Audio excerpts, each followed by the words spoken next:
નમસ્કાર વિદ્યાર્થી મિત્રો, સ્વાગત છે તમારું યુટ્યુબ ચેનલની અંદર.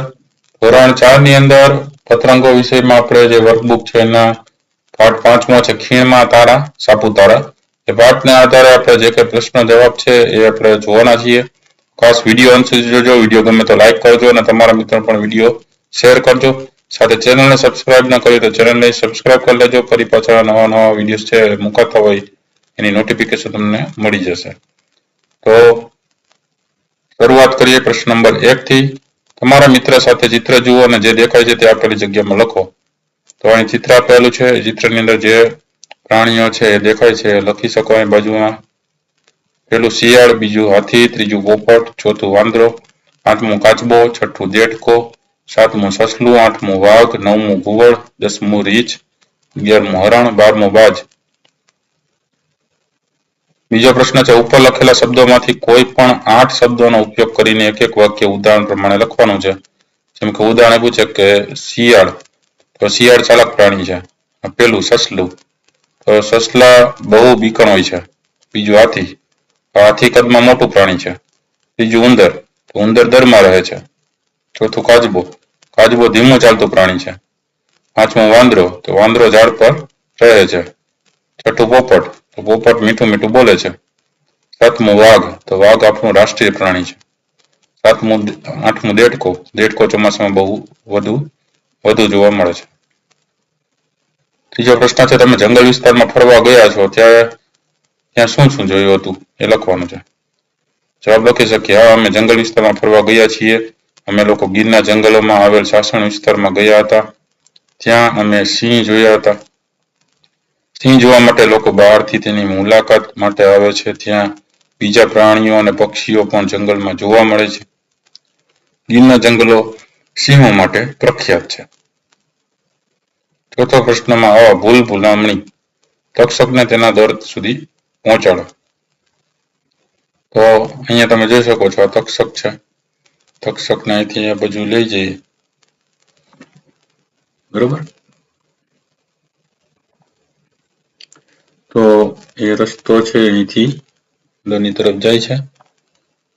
ત્યાંથી લઈ અને એ અહીંયા પાણીનો ભાગ આવે છે. પાણીમાં થઈ અને તક્ષક અહીંથી એના ઘર સુધી પહોંચી શકે છે. આ પ્રશ્ન આપ્યો છે તો તક્ષકને દર સુધી જવામાં કઈ કઈ જગ્યા આવી. તો જવાબ લખી શકીએ તક્ષકને દર સુધી જવામાં નદી અડી આવી. પછી છે કહો, તમારા મિત્રની ચોપડી જુઓ, તેને તક્ષક માટે કયો રસ્તો શોધ્યો અને તમારા રસ્તા સરખા છે કે જુદા એ નોંધી લ્યો. પાંચમું ભૂલામણી, તો મરઘીને તેના ઈંડા સુધી પહોંચવામાં મદદ કરવાની છે. અહીંયા મરઘી છે, મરઘી અહીંથી જશે બરાબર આ રસ્તે, ત્યાંથી પછી એ ઈંડા સુધી પહોંચે છે, બરાબર. છઠ્ઠું છે કહો, એમાં 3 પ્રશ્ન આપ્યા છે. પેલું છે સાપુતારા વિશેની કઈ વાત જાણીને તમને સૌથી વધુ મજા પડી. બીજું તમે ઉગતો કે આવથાનતો સૂરજ જોયો છે કે કેમ, એ જોઈને તમને કેવું લાગ્યું હતું. અને ત્રીજું તમે કોઈ દિવસ ડુંગર ઉપર ચડ્યા છો, જો ચડ્યા હોય તો એના વિશે બધાને કહેવાનું છે. પ્રશ્ન નંબર 7માં આપ્યો છે નીચેના પ્રશ્નોના ઉત્તર લખો. એમાં પેલું છે તમે કોઈ દિવસ પ્રવાસમાં ગયા છો ક્યાં. તો અમે ગયા છીએ સોમનાથ, દ્વારકા વગેરે જગ્યા ઉપર. બીજું તમને મમ્મી પપ્પા સાથે કઈ જગ્યાએ ફરવું જવું ગમે. તો જવાબ લખી શકીએ મમ્મી પપ્પા સાથે દરિયા કિનારે ફરવા જવું ગમે. ત્રીજું તમને શાળામાંથી કઈ જગ્યાએ ફરવા જવું ગમે. તો શાળામાંથી જંગલ વિસ્તારમાં ફરવા જવું ગમે. ચોથું 2-3 દિવસ ફરવા જવાનું હોય તો તમે કઈ કઈ વસ્તુઓ સાથે લઈ જાઓ. જવાબ લખી શકે કપડાં, ટૂથબ્રશ, જરૂરી દવાઓ અને એક બેગ નાસ્તો, પાણીની બોટલ અને જરૂરી વસ્તુઓ સાથે લઈ જઈશે. પાંચમું છે સાપુતારાનો અર્થ શું થાય. તો જવાબ લખી શકે સાપુતારા એટલે સાપોનું રહેઠાણ. છઠ્ઠું છે ક્યાં રહેતા લોકો ડાંગી નામે ઓળખાય છે. જવાબ લખી શકે ડાંગમાં રહેતા લોકો ડાંગી તરીકે ઓળખાય છે. સાતમું છે ડાંગના જંગલોમાં ઇમારતી લાકડું શામાંથી મળે છે. જવાબ લખી શકે ડાંગના જંગલોમાંથી ઇમારતી લાકડું સાગના ઝાડમાંથી મળે છે. આઠમું છે ડાંગ જિલ્લાનું મુખ્ય મથક કયું છે. તો જવાબ લખી શકે ડાંગ જિલ્લાનું મુખ્ય મથક આહવા છે. 8મો પ્રશ્ન છે નીચેના વિધાનમાં લાગુ ન પડતા હોય તે ચેકીને સાચું વિધાન બનાવવાનું છે. પેલું છે અમે, પછી ઘરેથી ચેકી અમે શાળામાંથી સાપુતારાનો પ્રવાસ ગોઠવ્યો. બીજું ડાંગ જિલ્લાનો મોટો ભાગ અથવા અડધો ભાગ જંગલોથી છવાયેલો, તો અડધો ભાગ ચેકી નાખવાનો, મોટો ભાગ આવશે જવાબમાં. ત્રીજું સાપુતારા છે અને આહવા છે, તો આહવા ચેકી નાખવાનું, સાપુતારા હવા ખાવાનું સ્થળ છે.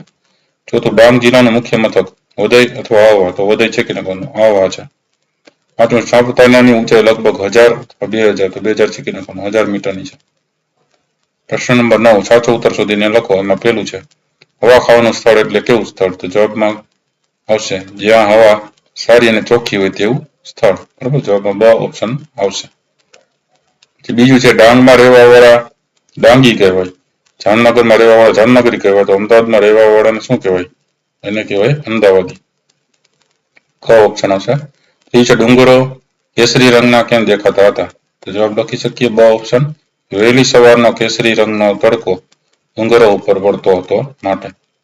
ચોથું છે હરિયાળો પ્રદેશ એટલે શું, તો એમાં જવાબ લખી શકીએ કે લીલોતરી વાળી જગ્યા.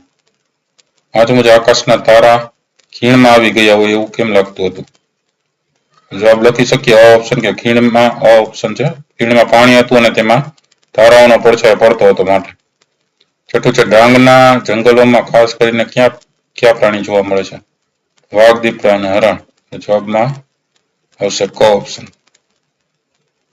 10મો પ્રશ્ન છે જુઓ, સમજો અને લખો. એમાં પેલું છે તો ચિત્ર છે ને પછી ચિત્ર છે બહુ ભાવે છે, તો શું આવશે જવાબ, વાંદરાને કેળા બહુ ભાવે છે. એ રીતે બીજાનો જવાબ જોઈએ તો જંગલમાં પછી કોનું ચિત્ર છે, વાઘ, ચિત્તો અને હરણ જેવા પશુ રહે છે. ત્રીજું છે એની અંદર જવાબ લખી શકીએ લોકો દિવાળી પહેલા બારસના બરાબર દિવસે કયું ચિત્ર છે, વાઘ, તો વાઘની પૂજા કરે છે. ચોથું છે સાપુ પછી તારા છે, તો સાપુતારા એટલે શું છે, તો કે સાપોનું ઘર. પાંચમું છે એનો જવાબ લખી શકીએ વઘઈ આવ્યું ને સૂર્ય ઉગ્યો. છઠ્ઠાના જવાબમાં લખી શકીએ આહવા જોઈ ફરી પાછા અમે બસમાં ગોઠવાયા.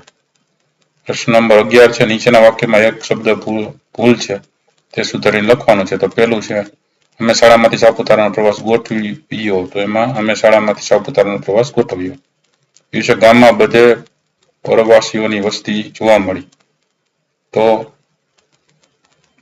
એમાં પણ તમે લખી શકો ગામમાં બધે પ્રવાસીઓની વસ્તી જોવા મળી, અથવા ગામમાં બીજા પ્રવાસીઓ પણ જોવા મળ્યા. બીજું વઘઈથી બસમાં બેસી અમે આહવા તરફ જવા નીકળ્યા, વઘઈથી બસમાં બેસી અમે આહવા તરફ જવા નીકળ્યા શબ્દ આવી રીતે આવશે, અડધો આવશે. ચોથું છે એનો જવાબ લખી શકીએ ડાંગ જિલ્લાનું મુખ્ય મથક આહવા છે, તો ડાંગ જિલ્લા બરાબર, એક અડધો લ અને એક આખો લ, જિલ્લાનું મુખ્ય મથક આહવા છે. પાંચમું છે સાપુતારા જવાનો રસ્તોમાં અડધો આવી રીતે આવશે, રસ્તો સાપ ચાલે એટલો જ વાંકો ઝૂકો હતો. છઠ્ઠું છે બોલાયેલા શબ્દ આવી રીતે લખવાનો છે, શબ્દનો પડઘો સાંભળવાની ખૂબ મજા પડે છે. 12મો પ્રશ્ન છે પાઠ્યપુસ્તકના પાના નંબર 66 પરના ગીતમાં છૂટી ગયેલા શબ્દો કૌંસમાંથી પસંદ કરીને લખવાના છે. તો પેલું છે રીંછ એકલું કરવા ચાલ્યું, ખાલી જગ્યામાં લીધી છોટી, તો હાથમાં. બીજું ઝૂકી ઝૂકી ભરી ખાલી જગ્યા, તો સલામો, બોલ્યું મીઠા વેણ. ત્રીજું હાડ ચામડા બહુ બહુ જૂથિયા, ખાલી જગ્યા મધ મીઠું, તો ચાખોજી મધ મીઠું. ચોથું નોતરું દેવા ખોળું તમને આજે ખાલી જગ્યા દીધું, તો મુખડું. પાંચમું સિંહ જાય છે પાછળ એની જીભ ખાલી જગ્યા, તો લબલબ. છઠ્ઠું છે ઘર આ મારું ખાલી જગ્યા સુખેથી, તો જમ્મુ સુખેથી, મધની લૂમેલું. સાતમું મધપુડાનું વન હતું એ નહીં ખાલી જગ્યાનો પાર, તો માખણ પાર. આઠમું બટકું પૂડો ખાવા જતા ખાલી જગ્યા લારો લાર, તો વળગી લારો લાર.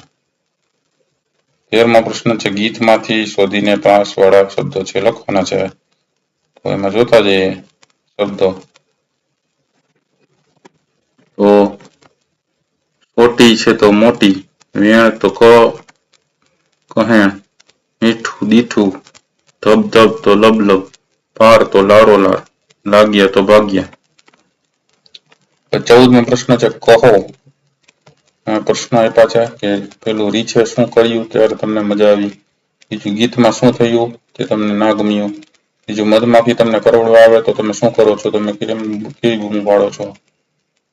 પછી ચોથું આફત ટાળવા માટે રીંછે સિંહને સોટી કેમ નહીં મારી હોય? 8મું, રીંછને મધમાખીઓ કેમ નહીં કરડી હોય? 6, મધમાખીનો ડંખ વાગ્યા પછી કેવી ઈજા થાય તે અને તેના ઉપચાર વડીલો પાસેથી જાણો. 15 પ્રશ્ન. નીચેના પ્રશ્નના ઉત્તર લખો. જેમાં પહેલું છે રીંછ ક્યાંક ફરવા જતું હશે? તો જવાબ લખી શકીએ રીંછ એકલું જંગલમાં ફરવા જતું હશે. બીજું, સિંહને જોઈને રીંછને આફત આવી પડી હોય એવું કેમ લાગ્યું? તો જવાબ લખી શકીએ સિંહને જોઈને રીંછને ડર લાગે છે, ડરી જાય છે, એટલે એને આફત આવી હોય એવું લાગે છે. ત્રીજું છે તમે મધપૂડો જોયો છે? ક્યાં ક્યાં જોયો છે? જવાબ લખી શકીએ આ મધપૂડો જોયો છે જંગલમાં, ઝાડ ઉપર, મકાનોની છત ઉપર પણ જોવા મળે છે. ચોથું છે સિંહની જીભ લબલબ કેમ થતી હશે? તો જવાબ લખી શકીએ સિંહને રીંછનો શિકાર કરવો છે, એની ભૂખને સંતોષવી છે, આ જોઈને એની જીભ લબલબ થાય છે. 5મું, તમારી જીભ લબલબ ક્યારે થાય છે? જવાબ લખી શકીએ અમારી જીભ સરસ વાનગીઓ જોઈને લબલબ થાય છે.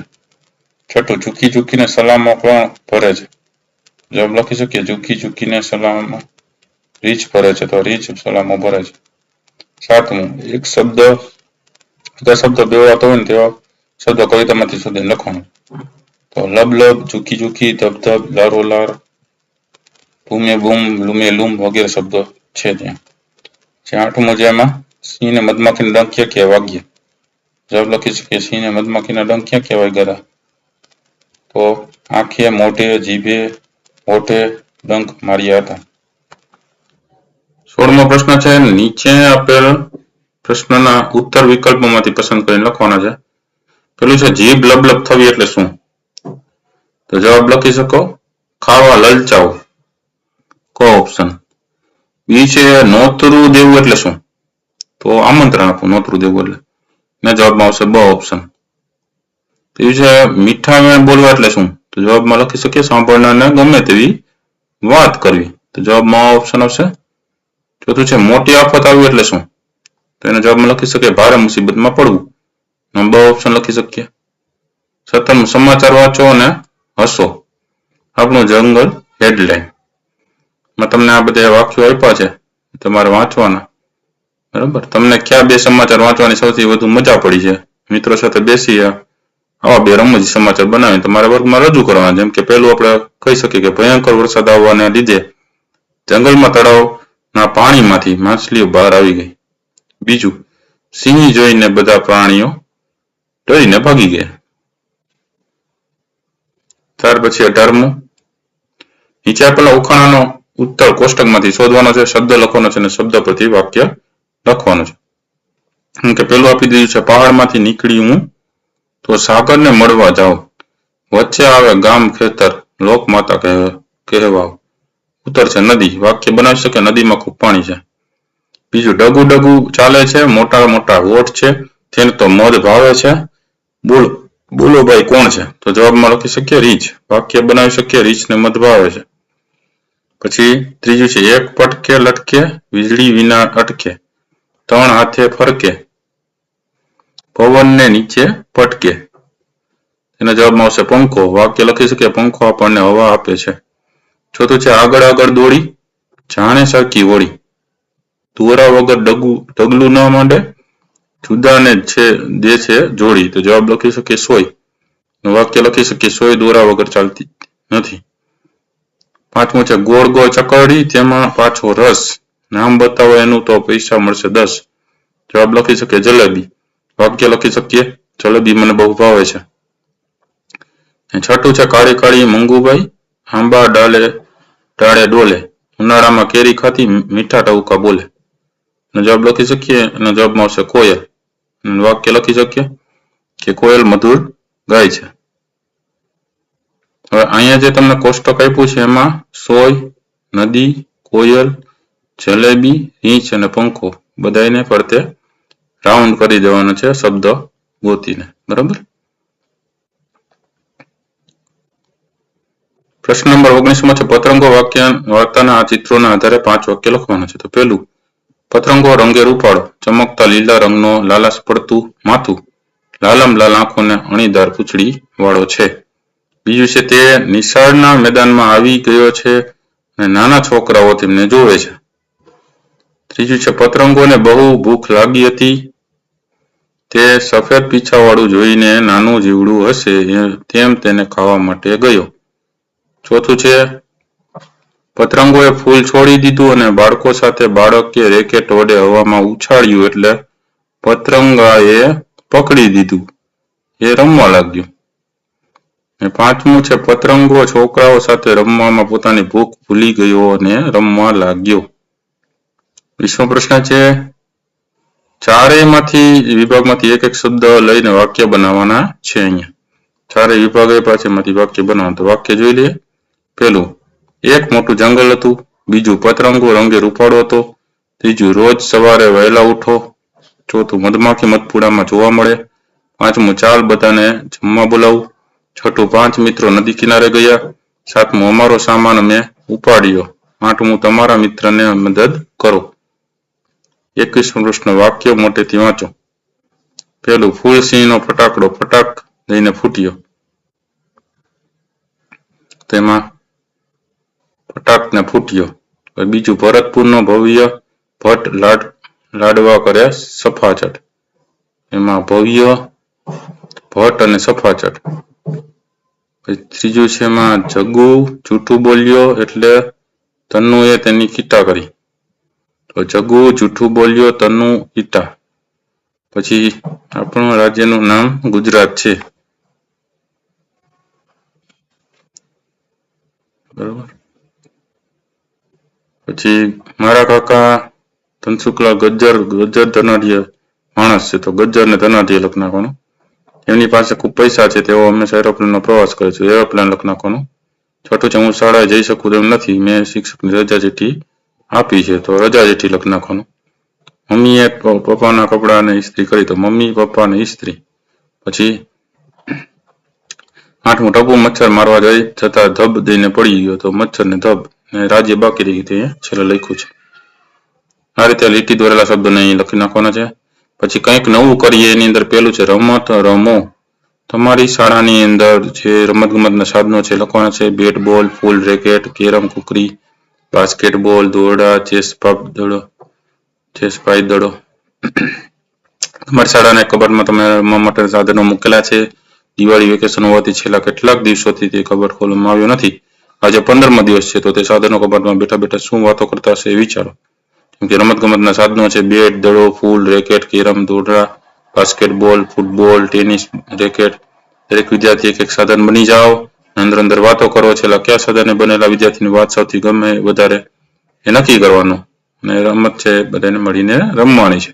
એમ કે દાખલા તરીકે આપણે છે કે મને તો આટલા બધા દિવસથી એકલા જરાય ગમતું નથી. એમ શટલકોક કહે છે. બરોબર. એટલે મારે તો ખુલ્લી હવામાં જવું છે. આ વેકેશન જલ્દી પૂરું થાય તો સારું. કોઈ આવીને આ કબાટ તો ખોલે. રડતા અરે મને તો એવું લાગે છે કે મારી બધી હવા નીકળી ગઈ છે. અને આ દડો કે છે મને તો બહુ મજા પડી છે. વેકેશન સિવાયના દિવસોમાં તો હું આ બેટને લીધે કોઈક વખત જાડી ચાકરામાં જતો રહું છું. ત્યારે મને કેવું વાગતું હોય છે. બેટ કે છે મને તો બેટથી રમવાની બહુ મજા.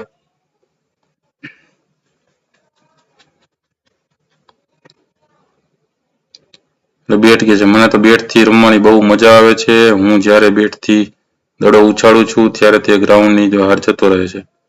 રેકેટ કે છે મને ફૂલ રેકેટ રમવાની બહુ મજા આવે છે. આ રેકેટથી ફૂલને મારવાથી સામેવાળી વ્યક્તિ પાસે જાય છે અને સામે રમે છે. કેરમ કે છે જ્યારે તમને બહાર ના જવું હોય ત્યારે તમે ઘરે કેરમથી રમી શકો છો. કેરમ રમવાની બહુ મજા આવે છે.